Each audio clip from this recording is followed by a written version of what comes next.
नमस्कार विद्यार्थी मित्रांनो, एक्सप्लोरिंग करिअर सेंटर या यूट्यूब चॅनलमध्ये तुमचं सर्वांचं स्वागत आहे। महाराष्ट्र वन विभाग यांच्या गडचिरोली या कार्यालयातील भरतीबद्दलचा अपडेट इथे आलेला आहे। तर काय अपडेट आहे याबद्दलची डिटेल माहिती आपण आजच्या व्हिडिओमध्ये बघणार आहोत। तत्पूर्वी तुम्ही आमच्या चॅनलला नवीन असाल, अजूनही चॅनल सबस्क्राईब केलं नसेल तर कृपया सबस्क्राईब करा। वन संरक्षक प्रादेशिक गडचिरोली यांचे कार्यालय यांच्या वन विभागातील सरळ सेवा पद भरती 2023 लेखापाल गट क याबद्दलचं प्रसिद्ध पत्र इथं जाहीर झालेलं आहे। तर यात म्हटलेलं आहे, गडचिरोली वनवृत्तात लेखापाल गट क रिक्त पदे भरण्याकरिता जाहिरात दिनांक 8/6/2023 रोजी प्रसिद्ध करण्यात आली होती।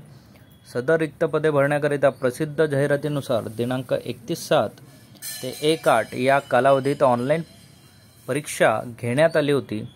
ऑनलाईन परीक्षेत 45% जास्त गुण प्राप्त उमेदवारांमधून जाहिरातीत नमूद रिक्त पदे तसेच सामाजिक समांतर आरक्षण विचारात घेऊन उमेदवारांची लघु यादी तयार करण्यात आली होती व त्यांना दिनांक 3/1/2024 रोजी कागदपत्रे पडताळणीसाठी बोलवण्यात आलेले होते। प्रादेशिक निवड समितीने दिनांक 3/1/2024 रोजी झालेल्या कागदपत्रे पडताळणीमध्ये पात्र ठरविलेल्या उमेदवारांमधून जाहिरातीत नमूद गडचिरोली वनवृत्तातील रिक्त पदे तसेच सामाजिक व समांतर आरक्षण विचारात घेऊन प्रादेशिक निवड समितीने नियुक्तीकरिता शिफारस केलेल्या उमेदवारांची प्रवर्गनिहाय निवड यादी व प्रतीक्षा यादी यासोबत प्रसिद्ध करण्यात येत आहे। तर खालील प्रसिद्ध केलेल्या लिस्टमधील विद्यार्थ्यांचं सिलेक्शन हे conservator of forest Gadchiroli recruitment 2023च्या सिलेक्शन आणि वेटिंग लिस्टची लिस्ट अकाउंटंट ग्रुप सी या पदासाठीची इथे प्रदर्शित आहे। तर शुभम रामदास महाजन OBC 184 मार्क्सने यांचं सिलेक्शन झालेलं आहे। बाकी वेटिंगमध्ये 3 विद्यार्थ्यांचं नाव इथे आहे। सिलेक्शन लिस्ट ओपन फिमेलमधनं माधुरी यांचं सिलेक्शन झालेलं आहे। बाकी वेटिंग लिस्टमध्ये 3 कॅन्डिडेट्स आहेत। ST जनरलमधनं प्रशांत यांचं सिलेक्शन झालेलं आहे 170 मार्क्सला।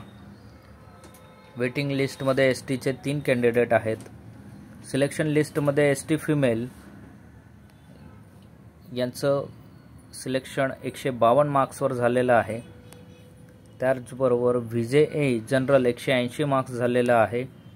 NTC जनरल 174 मार्क्सला इथे झालेलं आहे।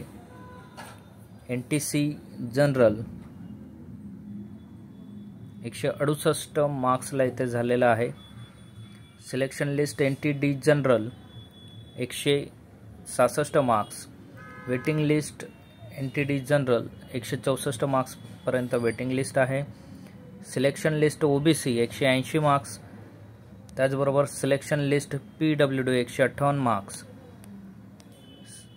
सिलेक्शन लिस्ट OBC फिमेल यांच्या 166 मार्क्सला क्लोजिंग कट ऑफ इथे लागलेला आहे। सिलेक्शन लिस्टमधील EWS कॅन्डिडेट यांच्या 176ला कट ऑफ लागलेला आहे। टीप इथे महत्त्वाची लक्षात घ्यायचं आहे विद्यार्थ्यांनी, निवड समितीने तयार केलेली निवड सूची 1 वर्षासाठी किंवा निवड सूची तयार करताना ज्या दिनांकापर्यंत रिक्त पदे विचारात घेण्यात आली आहेत त्या दिनांकापर्यंत, त्यापैकी जे नंतर घडेल त्या दिनांकापर्यंत विधिग्राह्य राहील। त्यानंतर ही निवड सूची वैधगत होईल।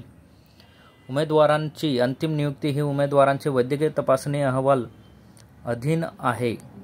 तपासणीमध्ये उमेदवार वैद्यकीयदृष्ट्या अपात्र ठरल्यास नियुक्ती रद्द करण्यात येईल। प्रादेशिक निवड समितीने तयार केलेल्या निवड सूचीमधून ज्येष्ठतेनुसार उमेदवारांची नियुक्तीसाठी शिफारस केल्यानंतर शिफारस केलेल्या उमेदवार सदर पदावर विहित मुदतीत रुजू न झाल्यास किंवा संबंधित पदाचा सेवाप्रवेश नियमातील तरतुदीनुसार किंवा जात प्रमाणपत्र अन्य आवश्यक पत्रांची अनुपलब्धता, अवैधता किंवा अन्य कोणत्याही कारणास्तव नियुक्तीपात्र ठरत नसल्यास आढळून आल्यास अथवा शिफारस केलेल्या उमेदवार रुजू झाल्यानंतर नजीकच्या कालावधीत त्याने राजीनामा दिल्यामुळे किंवा त्याचा मृत्यू झाल्याने पद रिक्त झाल्यास अशी पदे त्या प्रवर्गाचा निवड सूचीतील अतिरिक्त उमेदवारांमधून प्रतीक्षा यादीमधून वरिष्ठतेनुसार उतरत्या क्रमाने भरण्यात येईल. मात्र अशी कार्यवाही निवड सूचीच्या कालमर्यादेत करण्यात येईल. निवड सूचीमधील उमेदवार यांनी आदेशाच्या दिनांकापासून 30 दिवसांच्या आत सेवेत रुजू होणे अनिवार्य राहील, अन्यथा त्यांची नियुक्ती रद्द ठरवण्यात येईल व त्यानंतर प्रतीक्षा यादीतील वरिष्ठता क्रमांक उमेदवारांना नियुक्ती आदेश देण्यात येईल. सो अशा पद्धतीचं कमिटीचे सिलेक्शन यांनी डिक्लेअर केलेल्या आहेत महत्त्वाच्या गोष्टी. सो तुम्हाला ही PDF जर हवी असेल, व्हिडिओच्या डिस्क्रिप्शनमध्ये आमच्या टेलिग्राम आणि व्हॉट्सअप चॅनलची लिंक आहे, तेथून तुम्ही ती मिळवू शकतात. असेच नवनवीन आणि अपडेटेड व्हिडिओ मिळवण्यासाठी आमच्या चॅनलला लाईक करा, सबस्क्राईब करा, योग्य त्या विद्यार्थ्यांपर्यंत ही माहिती पोहोचवा. थँक्यू, धन्यवाद, जय हिंद.